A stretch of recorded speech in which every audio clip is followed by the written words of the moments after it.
I'm your host, Kaileigh, and this is Rebel Wellness.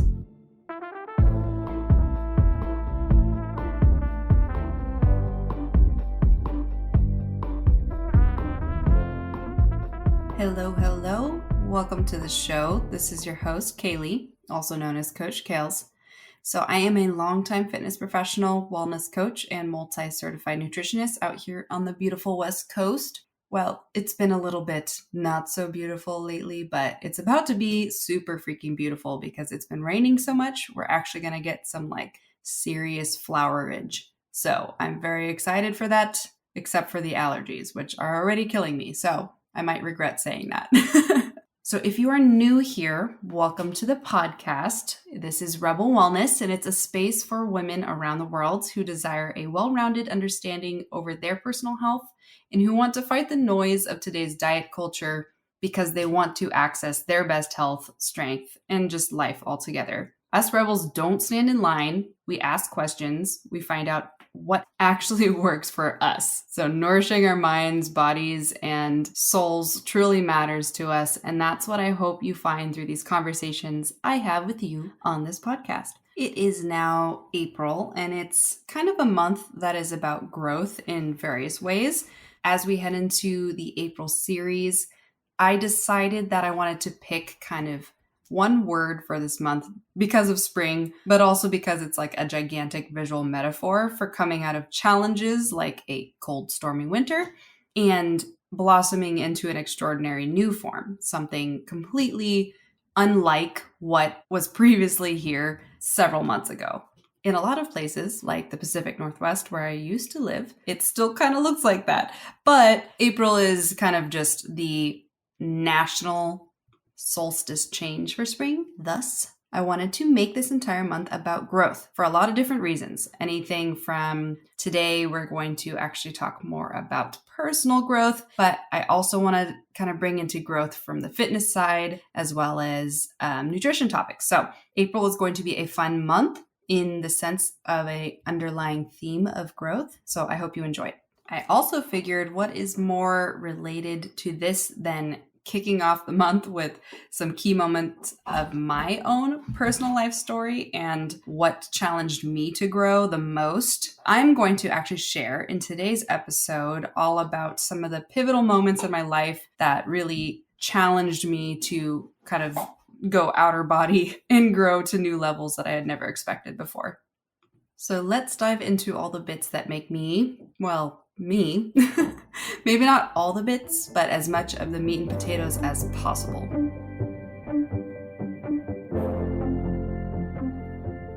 So I first want to kind of set the tone that I'm going to share a more in-depth looking into who I am, not only as a coach, but as a human as well.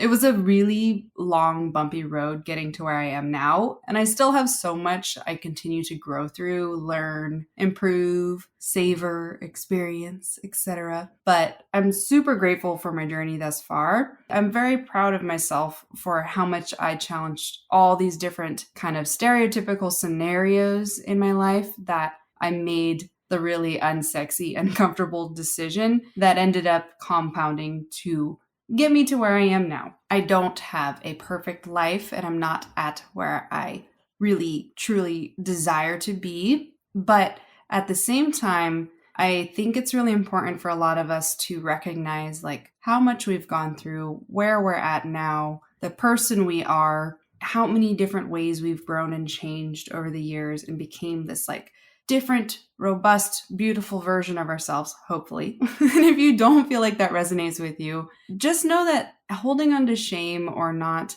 feeling like you've made the right choices, I have this weird, is propensity the right word?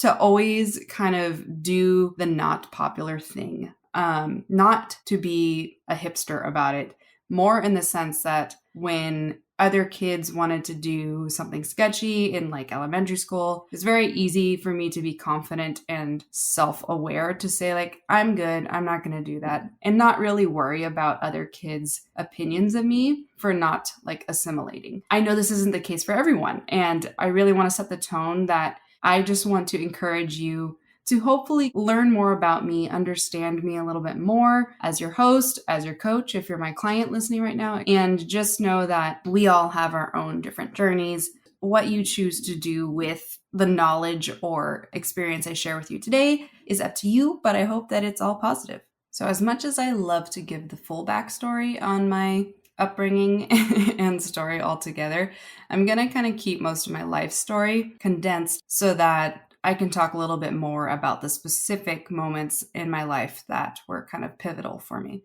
So for those who don't know me, I am what we call a Hapa.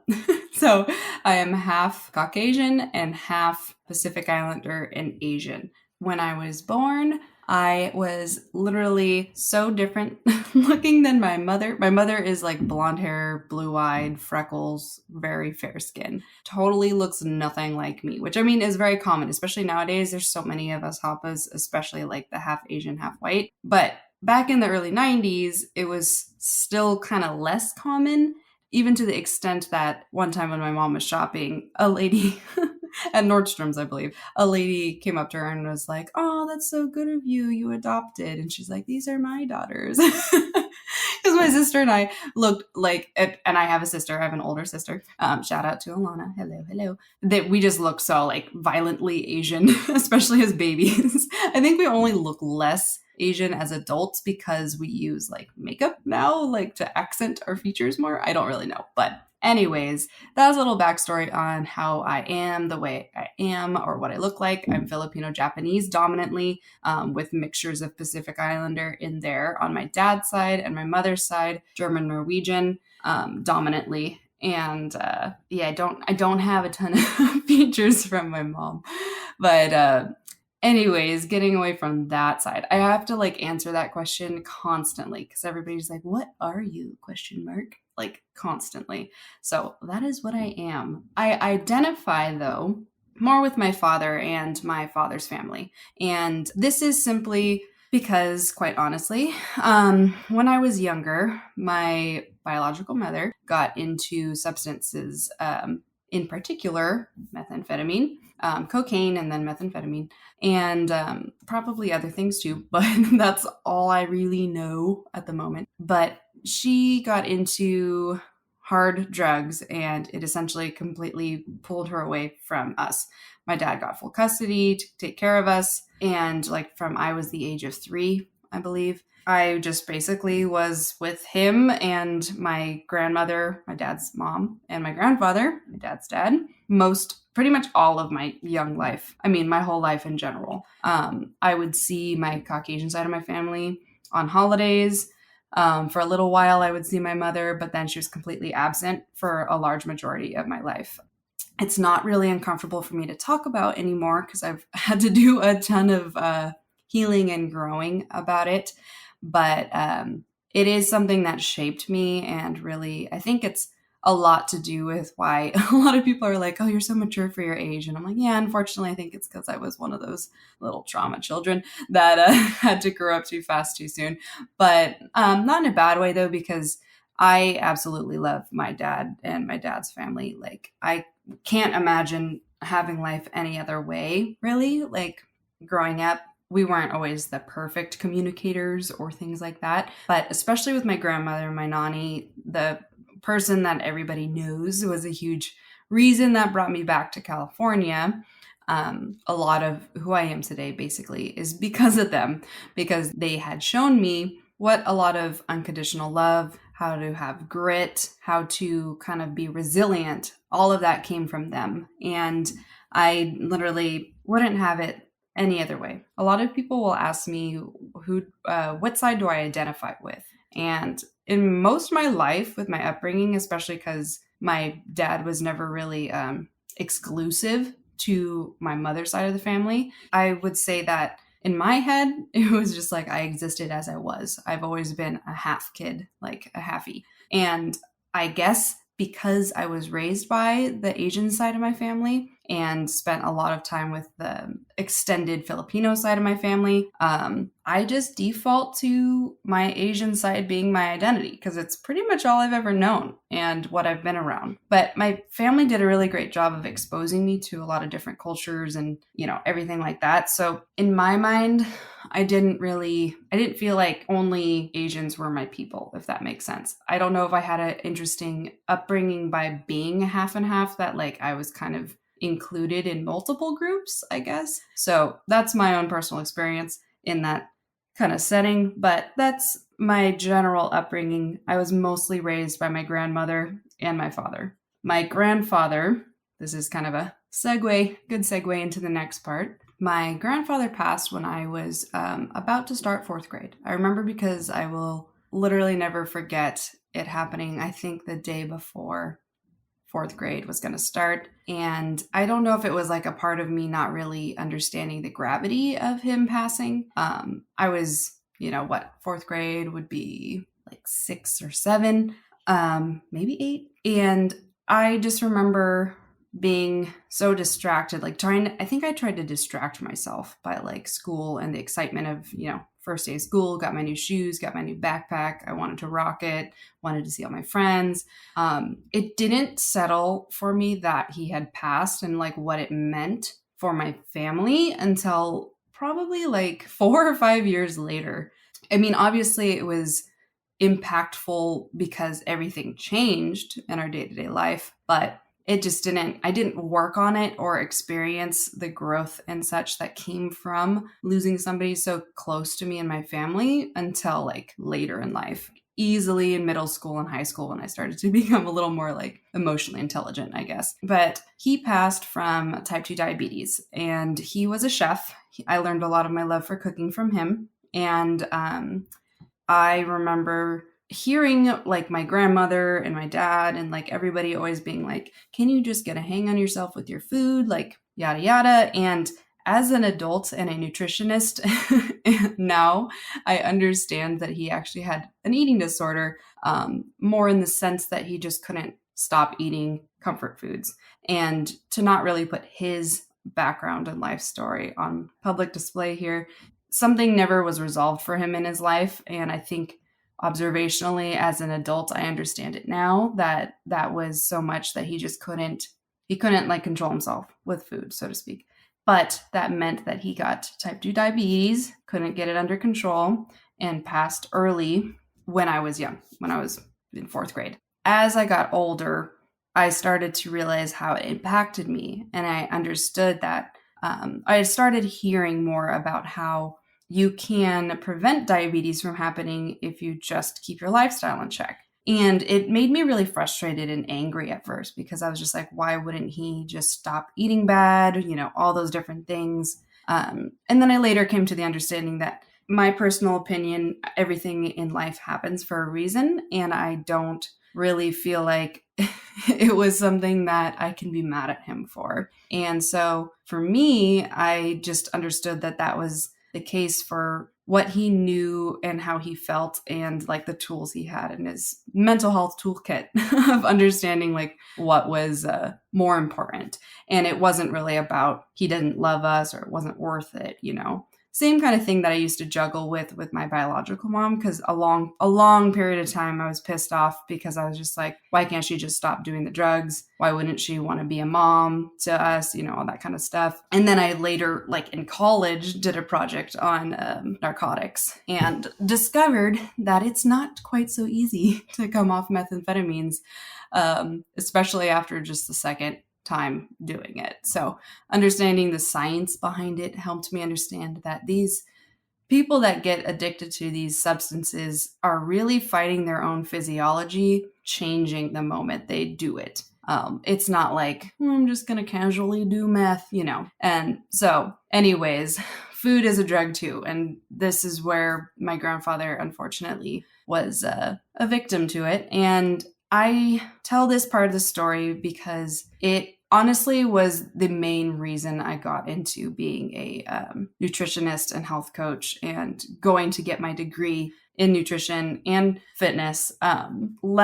Fitness wasn't entirely inspired by him. That came later for me, but It was just the main reason I went into health in general, because as I got older, I became a little bit, not obsessed, but just passionate about anything in the world of health. And my sister can definitely attest to the years where I was that annoying little preteen being like, well, this health magazine says this or whatever.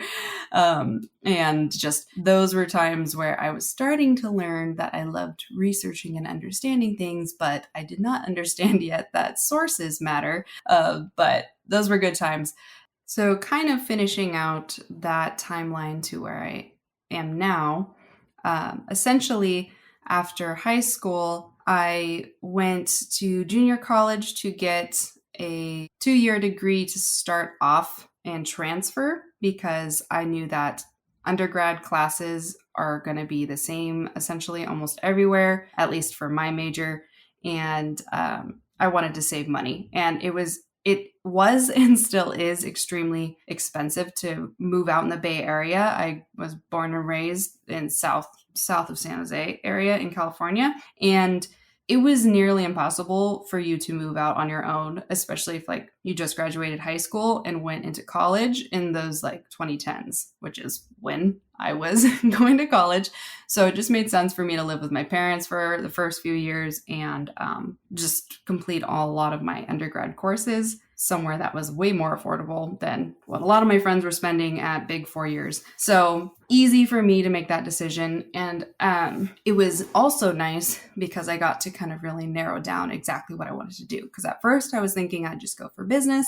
Then I discovered, I can actually major in nutrition. And then later it became that I couldn't, many schools didn't have nutrition only programs. It was usually kinesiology with an emphasis in nutrition. So hence where I later got my degree from an OHSU, PSU combo course in Portland, Oregon. And that's where I went afterwards. I transferred up to Portland because it was more affordable, exciting city. I would say, honestly, the peak time for Portland was definitely like 2012 all the way to like 2019. And so I think those were the best glory days in Portland. I think there's probably another season to come, but from living there in those years, they were just some fantastic times up there. I also probably am just biased because it was a fun time in my life, as most of my 20s were spent up there. So that brings me, though, into kind of the first moment I really wanted to talk about in the sense of specific growth that I experienced. So little Kailes was, I think, just turned 21. Yeah, I had just turned 21 when I moved to Portland.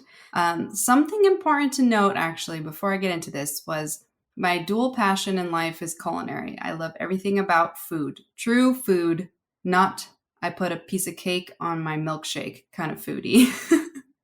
I feel like those kind of foodies are their own category and it's more gluttonous than actual foodie. Not to like throw shade, but I could literally get off watching Chef's Table B-roll. Like just I love it all. It's amazing. And I actually worked in restaurants. I mean, I've been working. I had to get a job because I was one of those 07, 08 babies who were stuck in the horrible recession of the time. And I had to pay for my own things because my family became strapped, like many families, especially in California during this time. And so I had to start working at the ripe age of 14 and a half. I actually had to go to the library to get a specific permit that allowed me to be underage and start working. So I've been working my entire life. There's only been one 3-month stint of where I didn't have a job. And that was when I moved to Portland, when I was transitioning. But most of my life, I actually worked in restaurants and I was in that scene. I worked all the way up to a Michelin restaurant in Saratoga. And Michelin dining, if you don't know what it is, it's fine dining. It's like 5-star dining. It's about everything, honestly. It's the atmosphere, it's the quality of the food, it's the plating, it's the service, it's everything. And I was super in love with this world. It was something that I thought I really wanted to do. And I worked in what we call front of house, which is service staff. And I loved it. However, I also really loved pastry. I wanted to do pastry. That was like the thing. I thought for sure I could go and just take that passion I had for culinary and pastry arts and just go to cooking school and develop that. I became good friends with some of the staff in the kitchen. Shout out to my buddy Lou, who was actually a pastry chef at the time at this restaurant, but he later he kind of did everything. He's amazing. But everybody kept telling me, don't go to culinary school, just stage, which means like shadow your favorite chef and see if you can work for them for free for a while and learn the tips and tricks, etc. I watched kind of just how everything went down in the restaurant world, like how long they had to work. Like these cooks would come in around 11 or noon and start prepping, cook for the service, and then clean up their entire station at night. They were nearly there from noon to midnight, like almost always. And they were paid minimum wage, sometimes slightly over, because it was basically like them getting experience to kind of go work for other restaurants or things like that. And this was at Michelin level. Half the cooks were not being paid any sort of prestigious pay. It might have changed by now, but as far as I've heard, not so much. And so this was like one of the main realizations I had, where I was like, yeah, I don't think I'm going to do culinary because I don't want to lose my passion for food. And also I don't want to struggle with insane hours and burnout lifestyle. All power to everybody who does that, especially everyone who's still doing culinary and kicking butt or grinding, etc. But I decided for myself that wasn't the route I wanted to take. So coming back to that pivotal moment, moving to Portland to finish my degree and start the new career path was insane. It was one of the scariest things I've ever done in my life. And I totally get why a lot of people never take risks that big at all, because like literally everything in my life changed in a matter of days of moving into my condo in Portland. I left my family, I left my surroundings, I left my dog, I left a really great job, a really great paying at the time when I was younger, job at one of a top positions, and I left my bank, I left my dentist, I left my hairdresser. Like, we don't realize how much we really are shifting away from when we move. That all contributes to like our mental safety. So I had no idea how exhausting that whole shift would be. And at the time I had moved up with a long-term boyfriend of mine, and we did not live together. I lived on my own still, which ended up being the right thing, but I'll talk about more of that later. So the discomfort of just kind of up and leaving, I remember hardly thinking that much about it. I had visited Portland like 2 times before. Instead of going to prom my senior year, I did a road trip up to Portland and Vancouver, British Columbia. That was great. 10 out of 10 recommend, because I heard our prom wasn't very good. But I had been there a few times. I knew I loved the greenery. I knew I really enjoyed the hiking, the water, the mountains, the food. Like the food scene up in Portland is still very great, and it was kind of the cornerstone. Unfortunately, they don't even have like the food cart corners anymore because big buildings have bought it out and all that stuff. So hence why I said until 2019 was the peak of the quirkiness of Portland. But I would say that nothing could be more humbling to a human than completely removing it, or them, not it. I'm not an it. Well, I'm kind of an it, but removing them from everything they know and everything that they love, and being like, here's something new, figure it out on your own, like all by yourself, at a ripe age of 21. So that honestly forced me to grow in so many angles that I didn't even think about. And I wasn't just like calling my stepmom or my dad being like, how do I get a new bank? I had to just do it all on my own. Like, as things came up, I just figured it out. And so being thrown in the fire, you really understand how to take the heat. That's for sure. But during those first 3 months of moving where I stayed unemployed, half because I was so exhausted by the speed and chaos of Michelin dining that I just kind of needed a mental break. And I also took the time to determine, did I want to continue culinary or did I want to start bringing myself into the fitness industry, which I knew was going to be my new career path because it was something I was passionate about, but I wouldn't lose my passion for it because I love to teach. And it's something that is kind of more career oriented in the sense of there's so many reasons people need professionals in the health sphere because there's one thing that everybody has, and that's their health. There's one thing that everybody is starting to lose, and that's their health. So it was almost kind of like insurance for the longevity of my career and different angles I could go through. There's a bunch of opportunities that can come from simply getting a degree in health and all of that. So I essentially decided it's time to shift towards making more skill sets in this specific industry so that I could start, making a name for myself or figuring it out, And at this point too, do note, I did not really know I would be an entrepreneur. My father is an entrepreneur, and I always watched the peaks and valleys of doing that for your career or for your life. And while he still worked oftentimes a lot for other companies, he had many times where he had his own businesses and he kind of operated like a contractor a lot of times too. So I saw the chunks of unemployment or the lack of significant pay all the way to fantastic pay, lots of flexibility, I was always raised around that entrepreneurial kind of spirit, but and the confidence that you have to have that comes with it. But I didn't anticipate, especially not when I started at the bottom of the totem pole, so to speak, for the fitness industry. And so I just kind of wanted to add that because it wasn't like I knew right out the gate that I wanted to run my own business. All right, so where are my LA fitness people at? So it's actually called City Sports in California, which is kind of hilarious because I guess people in Northern California did not really want to go to a gym called LA Fitness. So fun fact, if you didn't already know that, City Sports is LA Fitness.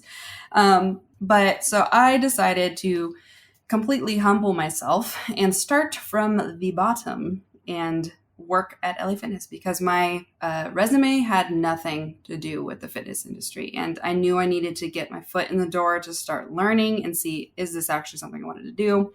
So this was a huge part of the growth for me as well. This was probably a separate pivotal moment, honestly. Like moving somewhere completely new for the first time in my life was the first one, but now starting this whole new job in a whole new industry I was completely unfamiliar with was really freaking scary. So if you've ever been in those shoes or you're thinking about completely changing industries and you feel like I'm going to be an idiot, I feel like I'm too old to do this or something like that, cut yourself some grace. And you literally, everyone has to start from somewhere. That's just kind of the most generic phrase, but it's really true. So I became a cute little front desk girl at LA Fitness. Those were some really interesting times because the pay was horrendous. The hours were long. You were standing almost half the time. And a lot of the times you got pulled into kids club. And that meant literally majority of the time you were holding people's crying babies and avoiding all the little sick kids because parents like to bring their sick kids so they can get their gym session in. I will never understand why. I don't know. But if you've been a part of a gym's kids club, you're like, yeah, I feel you, girl. That stuff sucks. So it was a great learning experience for me. And I met some really cool people. And it also worked out well because I had set in my mind, I'm going to be a front desk chick until I get my certification. Then I'm going to be a trainer. Then I'm going to work as a trainer. And this was literally my plan. I'm going to work as a trainer for a year. And when I hit my 1 year mark, I'm going to decide, do I want to be a trainer? Do I want to continue this? Or do I want to go back into culinary? And being a trainer at the gym, it worked out that everybody knew my face from being a front desk girl. That when I transitioned into training, it was great. It was awesome clout because everybody knew who I was already, or a lot of people did. And I learned that I got to work with basically Gen Pop, so general population. I got to work with all different kinds of people in different walks of life. And I knew that I would take this experience and kind of figure out which niche I like to work with. However, nearly 10 years later, I still like to work with Gen Pop because part of me just loves, again, all different walks of life. I have literally right now an 80-year-old client who walks with a cane and loves to paddleboard, and we got him strong enough to paddleboard again. And I have all the way down to a 21-year-old who's in college. There's so many different people, and being a trainer, especially like not having had any experience in any of it, I loved the big box kind of environment.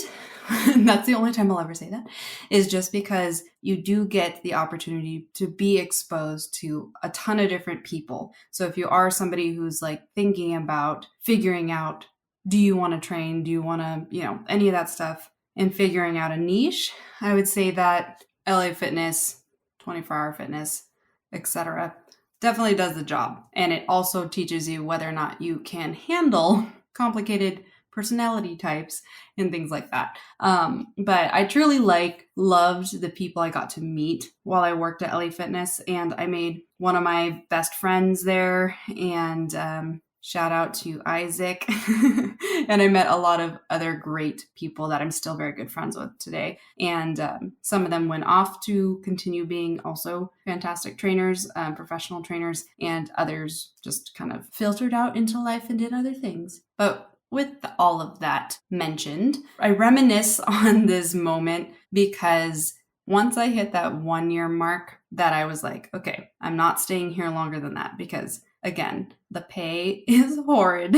And I had a full schedule. Like I would work, they had the option of 30-minute sessions. And I was so stacked in the evenings, I would have sometimes anywhere from 9 to 12 30-minute sessions stacked back to back from like right after lunch. I'd also sometimes have morning sessions, like late morning. Those days were insanely long. And I think all in all, that year of training, I made $13,000. That's it. And I was working like a dog. So I would also say adjust your expectations for the pay at big box gyms, even though if you're a client to a trainer at one of the big box gyms, just know that what you're paying the company, the trainer is literally seeing like maybe 15 to 25% of that, if that. So I know 24-hour fitness has a different pay scale, but for the trainers at LA Fitness, they just really don't see anything. So it's pretty burnout. So if you ever wondered why trainers don't last at those gyms a long time, that is why. But that's also why I set a 1 year goal to leave. And I was totally torn because I was like, I don't want to go to another different company to be a trainer. And I have so many skills in culinary. I can just go do that and make better money with more flexible kind of hours and finish my degree, because this was lined up with my final 2 terms for my senior year of college. One of my buddies already worked out, and I think he already was a private trainer at I don't think he was at this gym though specifically. I'm pretty sure he wasn't, but he would just work out at a gym that was this really beautiful, medium-sized, well built out contractor space. So it was basically a gym that was built around different contracting fitness professionals. It was also formatted like a membership gym too, but it was much smaller. So I decided to reach out to him and ask like, hey, like, do you know who I can get in contact with so I could check out that gym you were telling me about, as far as I'm thinking about being a private contractor trainer? And he got me in contact with him. And if you don't know already what I'm talking about, if you don't know me, which a lot of you don't, I was sold immediately when I went to the gym. And the gym at the time was called Fit Academy. And the man that got me into all of it, because he gave me the chance, is Jared. So shout out to Jared Cogswell. You were definitely a huge entrance into what it truly meant to become a fitness professional. And I was really bummed when years down the road, Fit Academy didn't necessarily work out as it hit a lot of financial hard times, because if you don't know either, gyms are really expensive to upkeep. You have to have great equipment that lasts, that can be used by a bunch of different people. So people who treat it well and people who don't treat it well. And you also have to upkeep it. You also have to provide things like a good water fountain or water, towels, especially if you're trying to be a boutique gym or a training studio. And then there's power, and then there's showers, and then there's, bathrooms. There's so much that goes into fitness facilities that I know it's easy to balk at a $35 or $40 a month fee, but by and large, these gyms are a lot to maintain, a lot more than a lot of people might realize. So anyways, unfortunately, I think after about 2 years, I started my business at Fit Academy, and I learned from so many trainers that were like seasoned trainers, like been fitness professionals, independent, have their own businesses for like anywhere from 2 years all the way up to 20 years. And this was so pivotal for me in the way that I was the little fish in a big pond. Again, it put me so far out of my comfort zone because I just didn't feel like I was worthy, I guess, at first, because I was like, yeah, these people are charging like $120 an hour. I can't imagine, it was back in those days.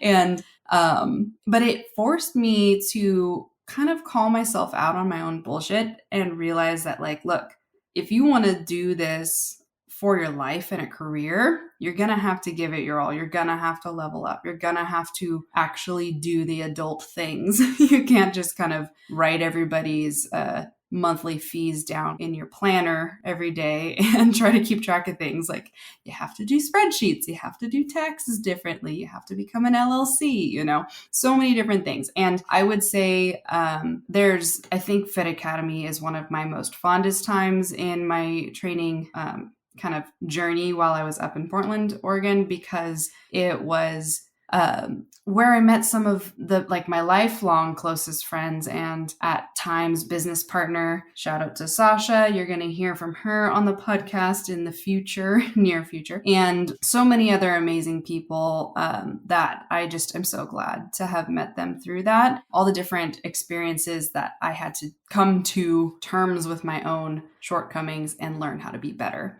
because there is nothing like needing to learn how to retain clients and also operate as a professional business and kind of hold your ground when people take advantage of canceling on you all the time or things like that. Totally a moment of growth. And I just remember being like, okay, time to Google how to start a real business. The moment that I met Jared, and he was like, yep, I love your enthusiasm. I'd like you to work at my gym, and we're not even adding trainers right now, but I would like to add you to the team.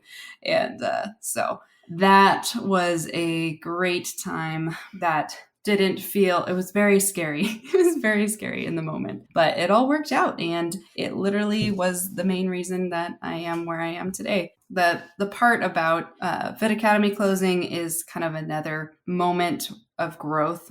Being a private contractor in the fitness world is tough because it's not so easy to start your own studio and be profitable consistently, because training is such a ebb and flow kind of space in the first place. So unfortunately, what myself and a lot of my colleagues dealt with often was the challenge of when a gym closes or when a gym sells to a different owner and they don't want contractors anymore or something like that. That means you lose the entire place of your business. And so that happened, I think, nearly 5 to 6 times in my fitness career up in Portland. And within the matter of 6 to 7 years. So as you can see, it happens a lot. Especially one of the years, I'm so grateful my clients were so loyal and flexible, because it was like new gym space, 3 months go by, new gym space, 3 more months go by,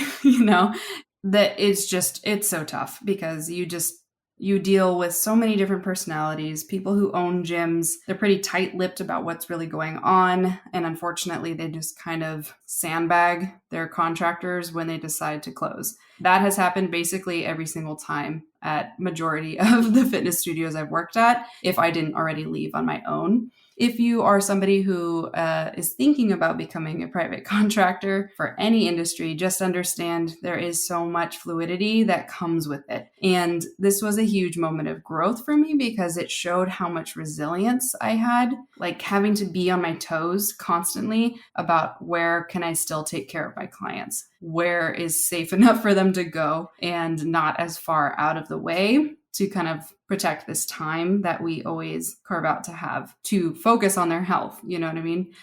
So it really tested me as a business owner. It kind of proved to me that I always was the most passionate about figuring this out, not just for myself and my income, but because I was so concerned with helping others and having the impact that they not relied on, some relied on, but that they desired that time for themselves to focus on whatever we would work through. Because a lot of my clients know me as like a strength therapist in a sense, where we get to not only make them stronger and work out and stretch and whatever, calm their nervous system or spike their nervous system, but we also get to talk through a lot of stuff. And that's where I think a lot of people love being coaches, is because you get to build these really rich relationships that are honestly what kept me so passionate about staying in the industry and continuing to try this gym and then try that gym.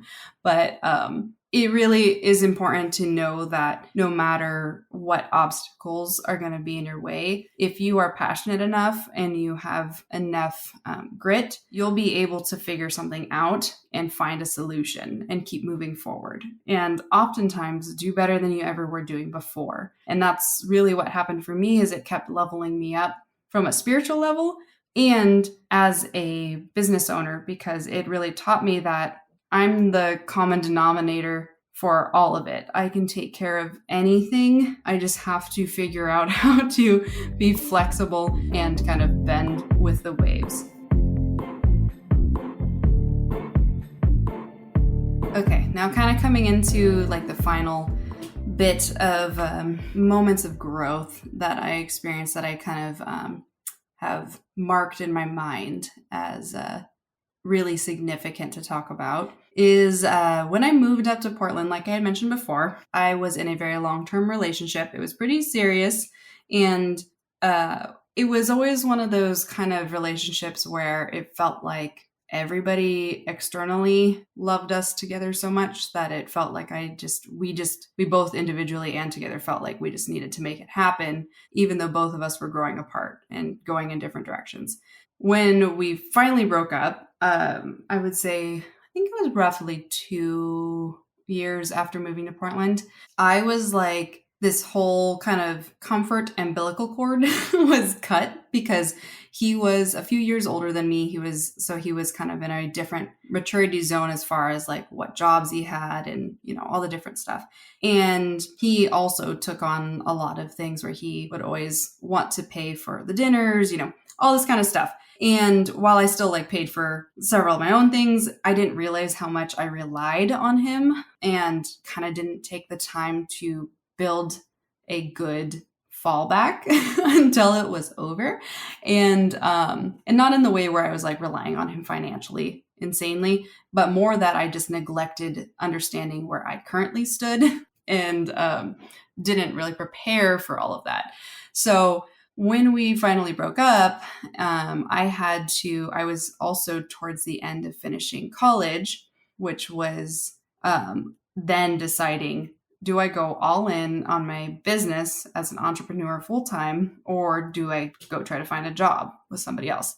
All of those decisions at once and removing a significant part of my life really forced me to become extremely self-sufficient, I would say. And it was so uncomfortable because I didn't feel like I wanted to kind of figure out how to do this all on my own. leaving that relationship forced me to face my own demons and kind of sit with them and then tell them like, thanks, bye. And I was able to reconnect with myself in ways that I never imagined. I had so many moments on solo hikes, solo drives up Skyline. If you're from Portland, you know exactly what I mean.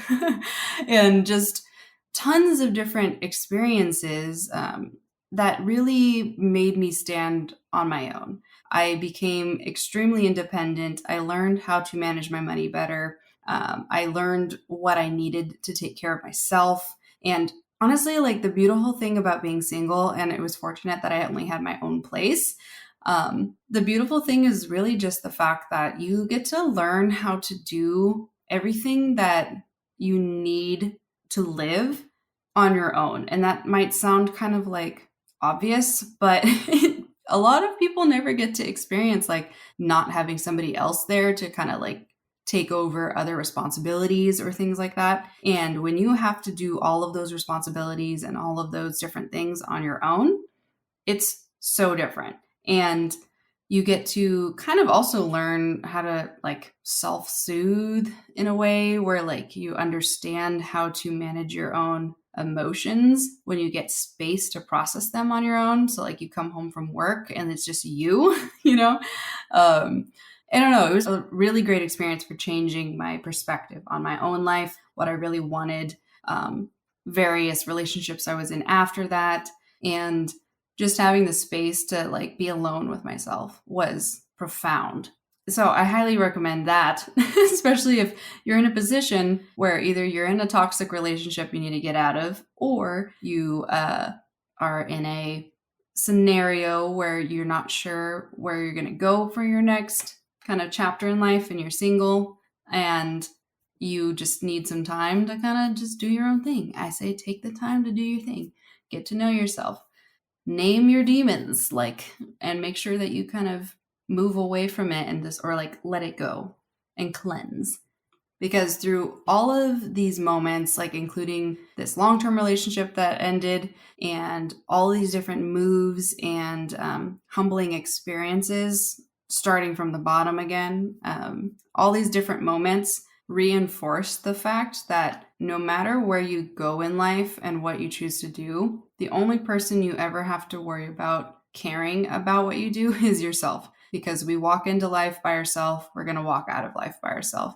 And if you're not okay with being by yourself and understanding your own thoughts, the way you think, the things that hold you back, the things that lift you up, the things that bring you joy, if you don't understand those things at some point in your younger life or any point in your life, I guess, it's going to be really disappointing for you to miss out on this beautiful relationship with yourself that could completely change how you experience this experience in life.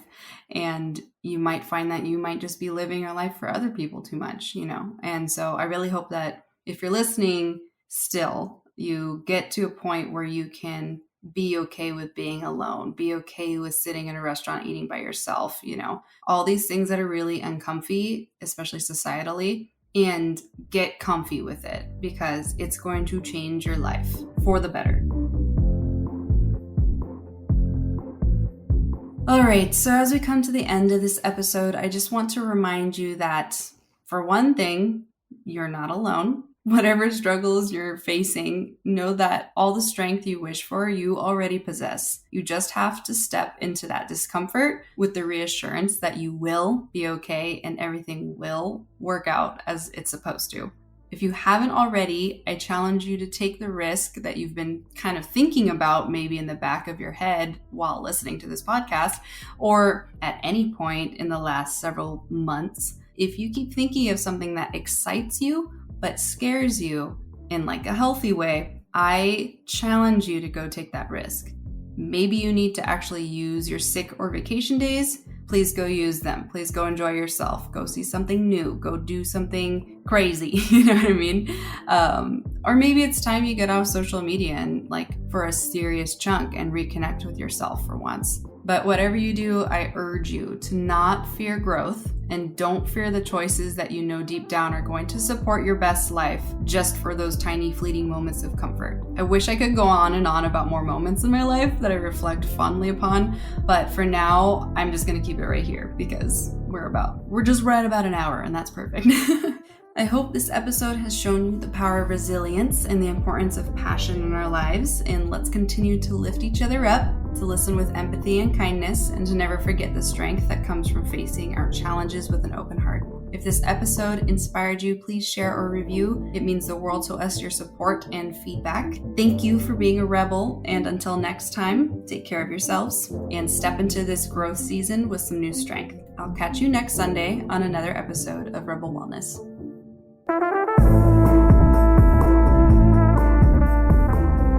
Thanks for joining me on this week's episode of Rebel Wellness. If you loved what you heard and you are ready to take your wellness journey to the next level, follow me on Instagram at Coach by Kailes for daily nuggets of health and fitness wisdom. We release new episodes weekly on Sundays, so be sure to click that subscribe button so you never miss an update. As always, lean into your strength, walk with confidence, and celebrate your nourishment. We'll catch you next Sunday on Rebel Wellness.